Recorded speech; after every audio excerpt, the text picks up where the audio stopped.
the way addiction hits families, the way addiction can hit a community.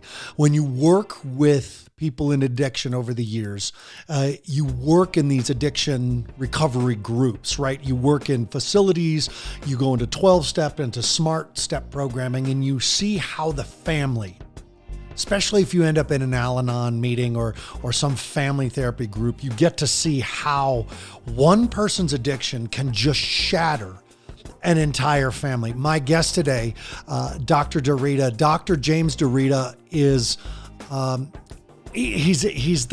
going to be discussing the impact of addiction on families.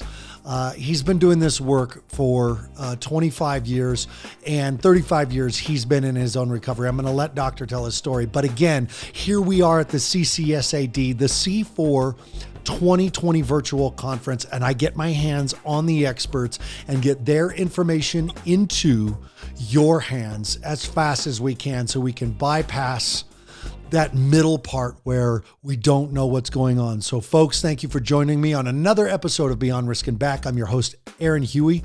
My guest today is Dr. James DeRita. Doctor, thank you so much for being on the show here. Anything to do with families, anything we do to talk to parents about what their kids are doing, what their older kids might be doing, and how it's really impacted the entire family. So thank you for being with us. I appreciate you. My pleasure. Thank you. Thanks for having me. Yeah, let's go back to the beginning because you got to tell me the story offline, and I had wished I had hit record while you were telling it. But and then I asked if you were from Boston or from New York, and now that I know that you're from Boston, I know the whole New York comment completely insulted you, so I apologize for that. But being from Massachusetts, talk about what you told me about when you were a kid in addiction. Sure. Well, first of all, the New York comment doesn't insult me. My daughter is at school in New York. I just got back from there the other day. Actually. Phenomenal. I love New York. Good. And I love New England too. So it started for me, you had mentioned me being in recovery 35 years.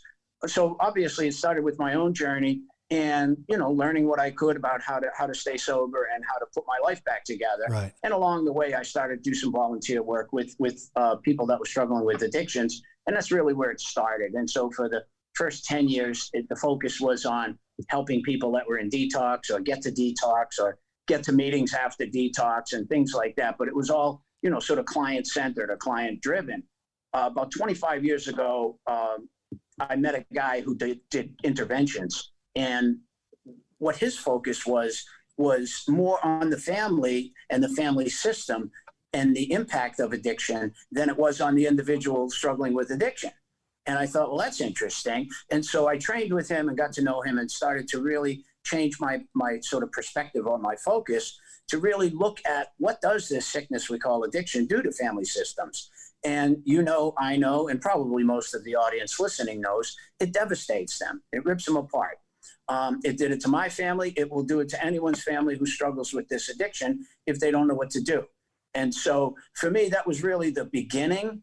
And I ended up doing a private practice, and I would get numerous calls from mostly mothers crying and pleading, Sure. like, I don't know what to do. I'm lost. Can you help me? What should I do? My kid is out of control and I don't know what to do. And they were very serious. They didn't know what to do.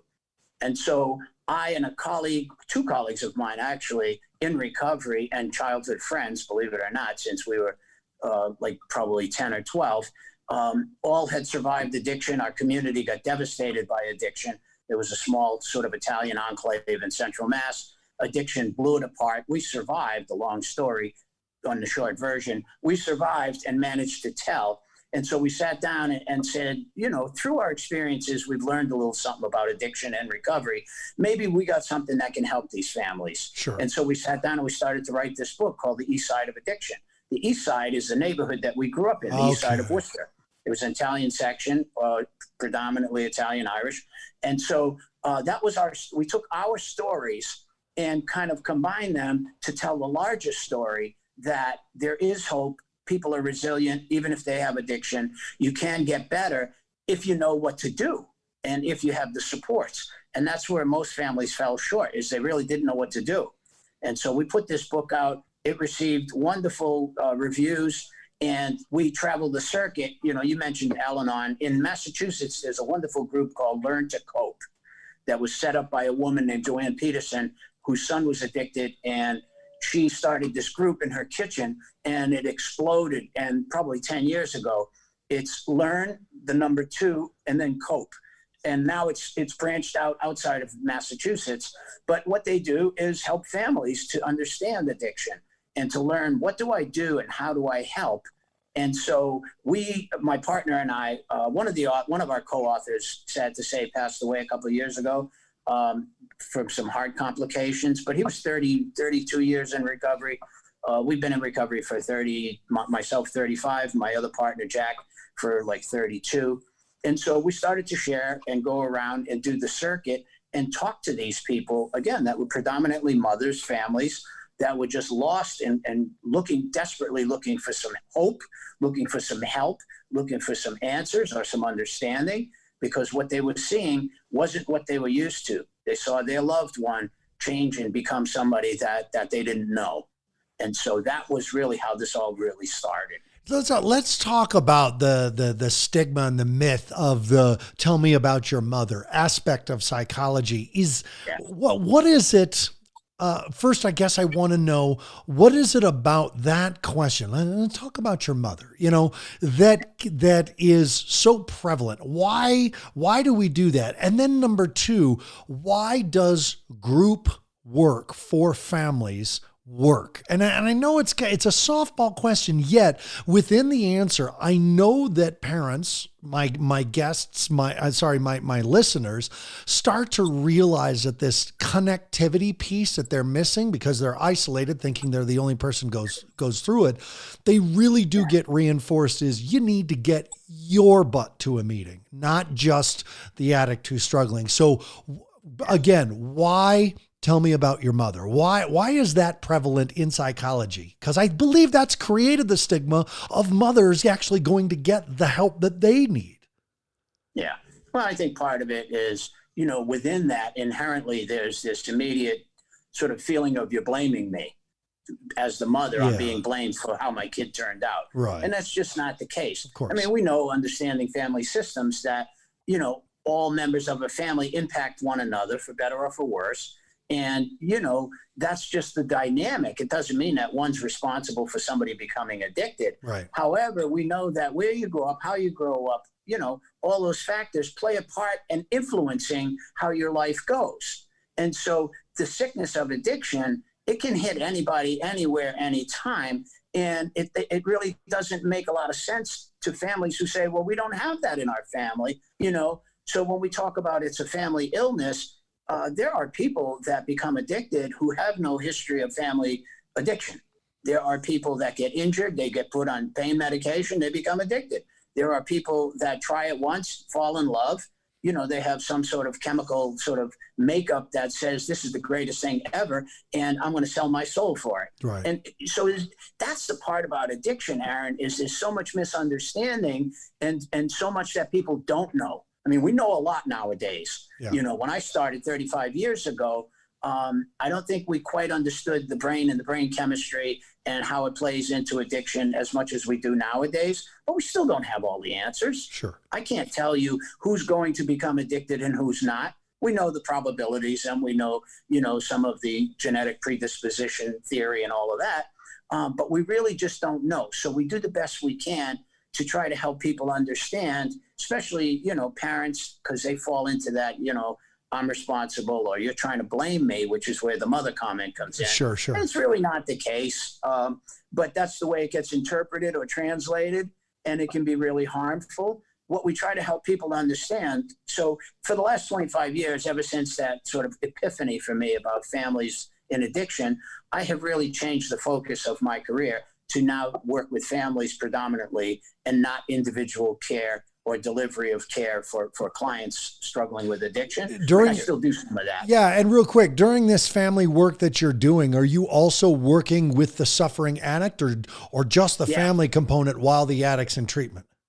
No, actually, one of my colleagues who's on that book, Jack Maroney, and I developed a program, an inpatient 30-day rehab up in northern Massachusetts. And once that was up and running, I started to go into developing a family program for that program. And so for, I don't know, 7 years or so, we worked with families whose loved ones were in our treatment facility, and we would work with them. We developed a family weekend to bring them on campus. We would educate them. We would bring the families together with their loved one who was in treatment for addiction, and really try to help them to sort of demystify some of this, try to understand it a little better, and give them some skills or some tools that they could use to try to help support the loved one who was struggling with addiction. Because if you don't know how to do it, or you don't know what to do, oftentimes you can do things that really aren't helpful. We know blaming people, shaming people, those things really, they are not effective. What we know, and I learned this from a therapist long ago, probably one of the smartest guys I've ever met.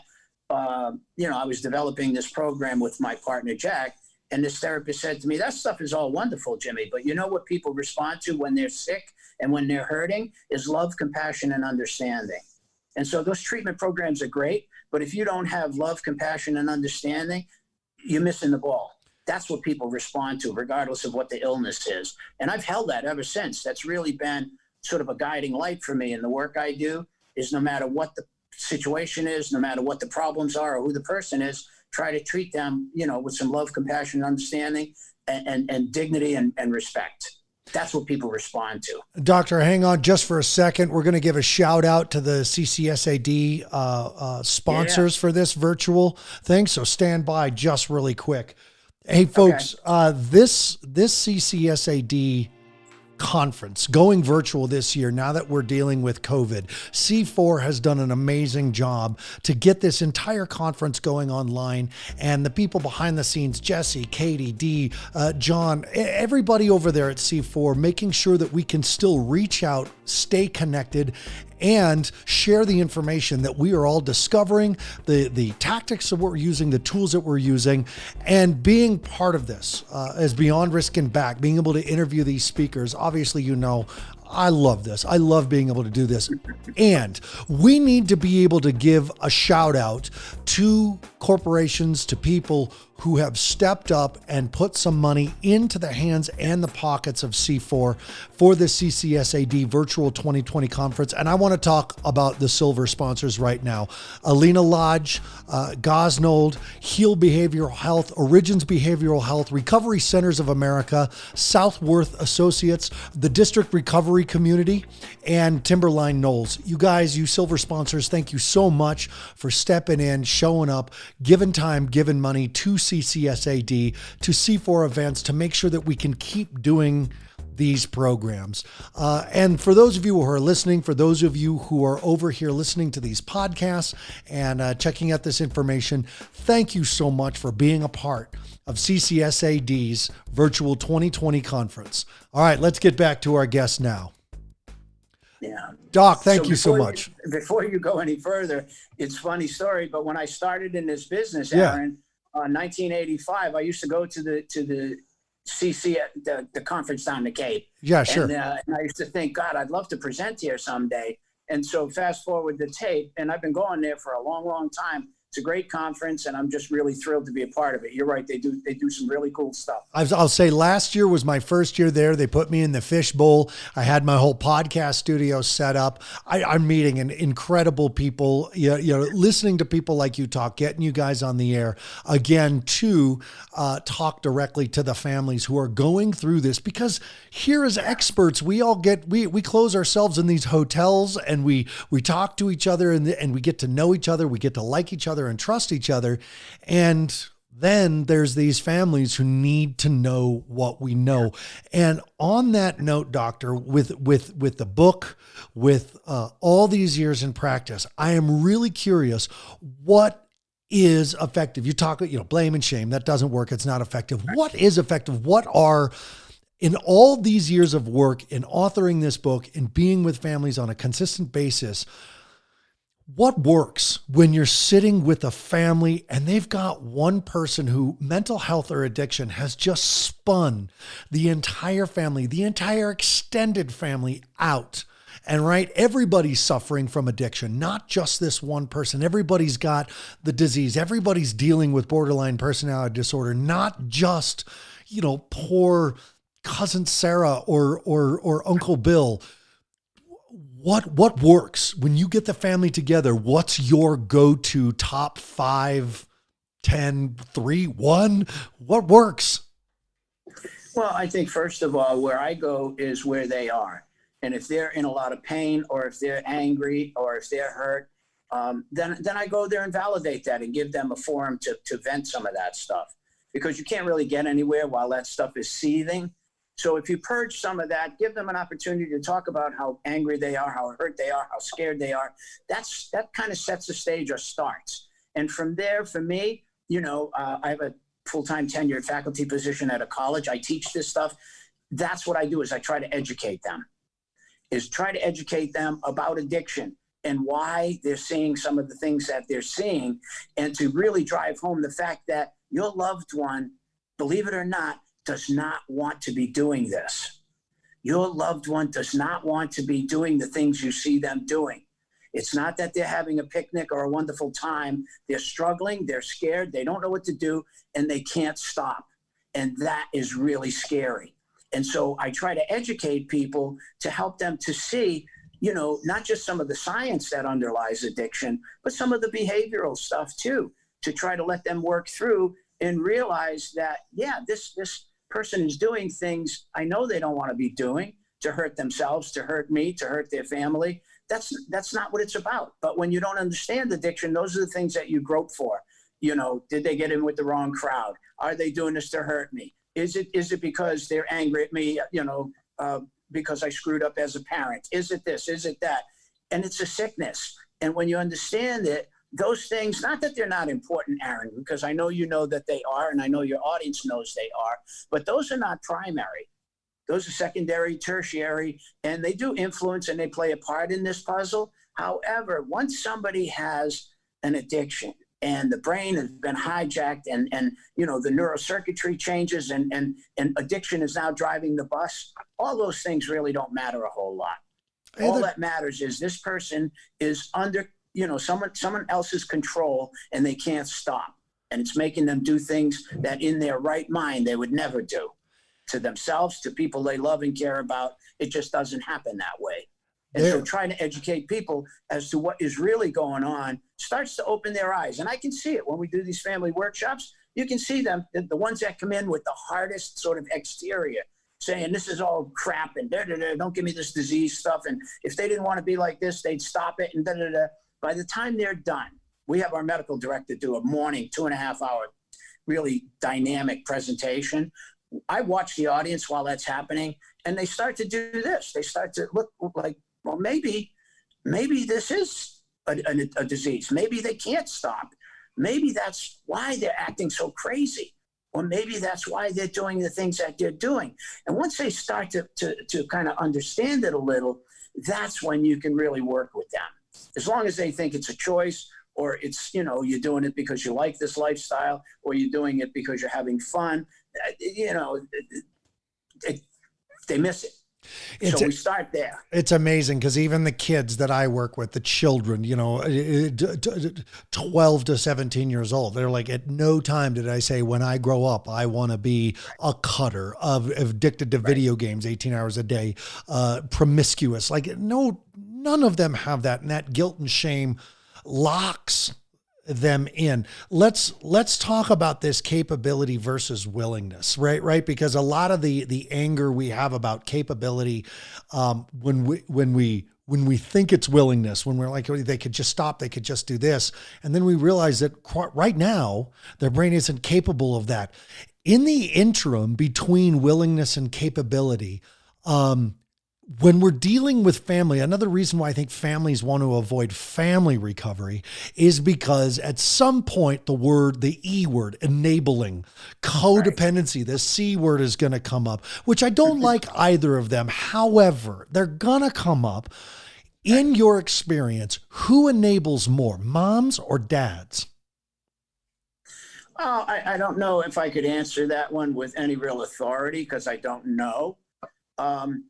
I think traditionally moms are maybe a little closer to, the day-to-day, and dads oftentimes are out of the picture, or, working but that's not a fair statement, because I think emotionally or psychologically, everybody bears the brunt of it. Yeah. And so everybody, this thing affects everybody. When we say addiction is a family illness, well, that's not trite. That's not something we No, thought sounded definitely good on a not. bumper sticker. It's because it is, and everybody plays a part while this thing is developing and sort of getting traction. And then once things implode and we're hopefully now on a treatment or a recovery trajectory, everybody plays a part. Doctor, all cards on the table. That's my trap question. And what's amazing is that at these conferences, I am meeting, because like I said, we're all going to these events and talking with each other because we are up on the latest. And this enabling thing, this codependent thing is dying a slow death in the world of recovery. And that's more guilt and shame. And I love your answer because you're like, no, it's not a fair question. Everybody plays a part. The enabling can look like the father avoiding coming home and spends all day at work, and the mom buying the kids heroin and making him fish sticks so that at least he doesn't die on the street. Like, it's not codependency. It's not enabling. You're doing everything that you can think of to keep your kid alive. So I love your answer that we all play a part and we're all suffering the experience. Yeah. Well, I think the enabling thing immediately by default goes to blame. Yeah. So I'm responsible, or I'm at fault. I'm not doing something right. I'm doing something to add to the problem. And it's just not fair. Right. This is a sickness that affects everybody, and we don't need to alienate people, or we don't need to push people further away. We need to try, addiction is a sickness of disconnection and severing ties and pushing people out of your life. Recovery is about sort of reconnecting and bringing people into under the tent to help. And so for me, anything that pushes people away, like enabling or terms like that, I'm not a fan of. I understand it, but I'm not a fan of it. Yeah. When you're working with families, moving on from that, when you're working at families, with families that have just been put through the ringer. This child, whether they're young or old, has stolen from them. There's been violence at home. They've created so much chaos and devastation of the heart, let alone the pocketbook. You've put this kid into treatment 3 times. I got a question, 2 questions for you. Number 1 is about the cut bait. At when would you advise a family to just cut bait on the kid and say, sink or swim, it's on them? And then number 2, the question, with that same setup, how do you instill hope in a family that has just, every time they get a breath or the light peeks through the clouds, man, it's dashed right against the rocks yet again? How do you tell them, hey, it's time to cut bait? And how do you give them hope? Yeah, well, I think I appreciate that, and I'm not sure if you're throwing another trap question. But I'm not on this one because I'm going to lead in with my chin. Good, go for it. Because I think the cut bait question is relevant. I think it's important, and I don't think I'm smart enough to know the answer to that. But what I tell people is, again, this sickness is about isolation, disconnection, and pushing people away. And if the behavior gets you to a point where you disconnect, then that loved one of yours, that may be the last person that they have any sort of anchoring to. And so I'm not saying you lay down and let them wipe their feet on you.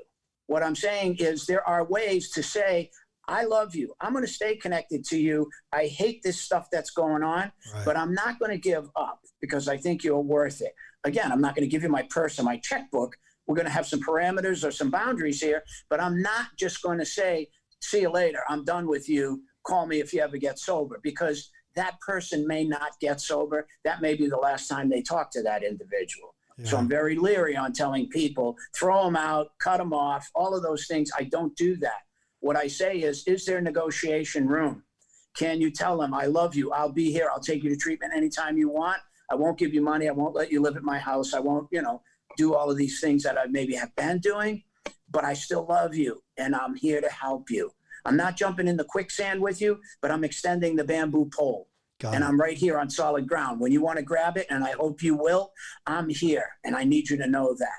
And if you don't grab it and you end up going under, I can't jump in there because something's happening to my screen. That's all right. I can't jump in there with you because then we all go down, but I'm here. And so I'm really leery about, divorce them, throw them out, cut them off, Yeah, all of yeah. those things for that reason. Beautiful, The beautiful, second beautiful. question, the second question again was what? Hope.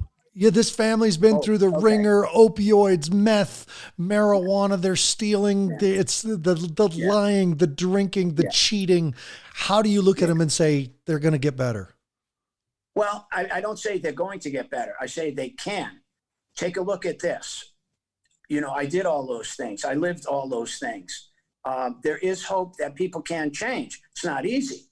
It takes work. It takes a lot of support. It takes a lot of, rolling up your sleeves and getting in the muck as someone with this sickness and as someone on the periphery or somebody there to support and help, because there is muck. Addiction is messy. However, people do get better. I am not alone. I try to get them to go to a Learn to Cope meeting or go to a place where there are other families that are there sharing their, similar to what they do at AA or NA, their experience, strength, and hope. That we too were in that place, that hopeless, horrible place. But things change. I just did, actually, this conference, I did a workshop with a woman named Maureen Cavanaugh, who wrote a book called If You Love Me, about her daughter's addiction and what she went through. I have interviewed Maureen. What an amazing woman.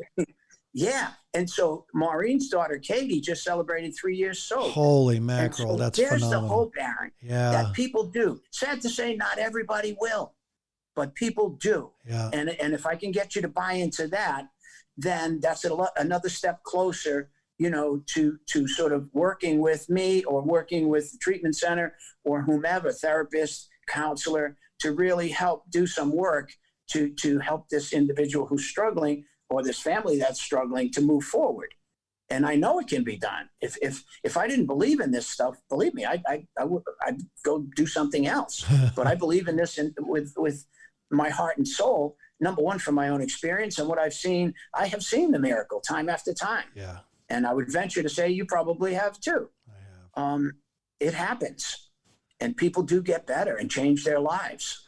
Doc, how are families going to get in touch with you? When I have parents who are listening to this and are just like, I need to get in touch with this doctor. Yeah. The easiest way is I just partnered up with, again, my colleague Jack Maroney and some others to open a treatment facility. It's a day treatment program called Lake Ave Recovery. We've got a website, www.lakeaverecovery.com.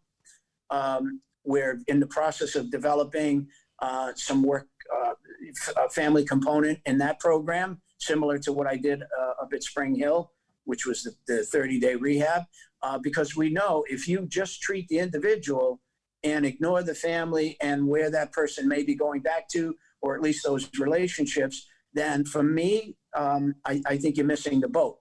I don't think it's good care. I think you need to at least try to include the family, educate the family, support the family, because they can be the greatest source of support for an individual who's struggling with addiction.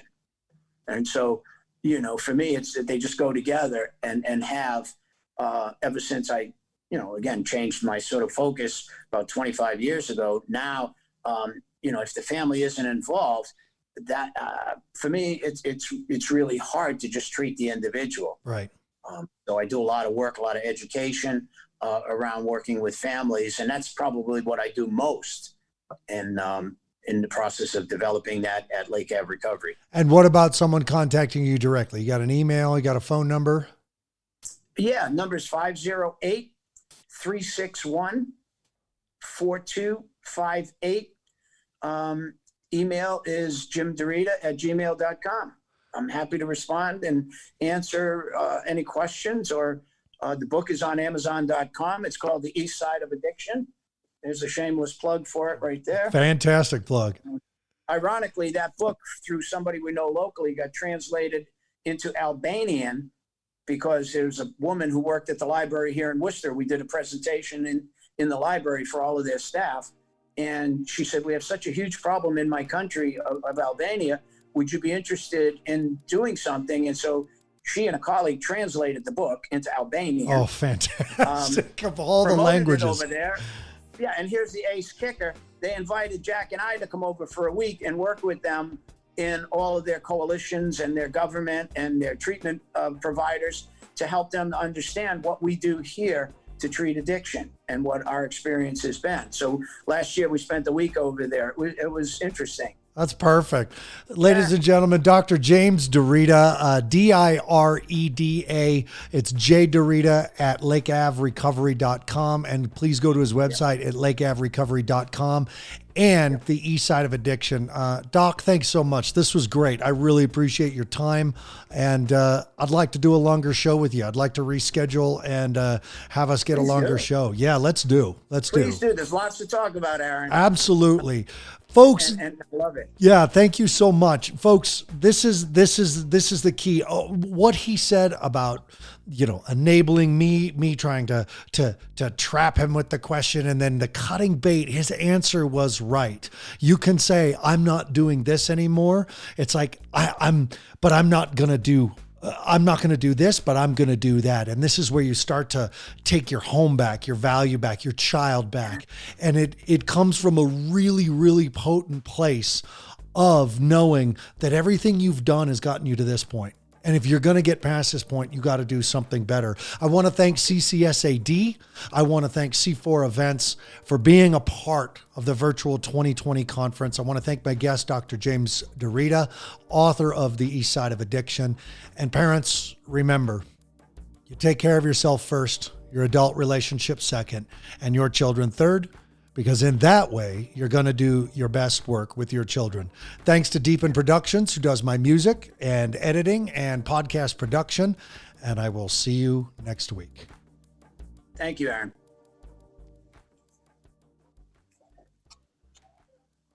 Okay. Do I need to do anything? You're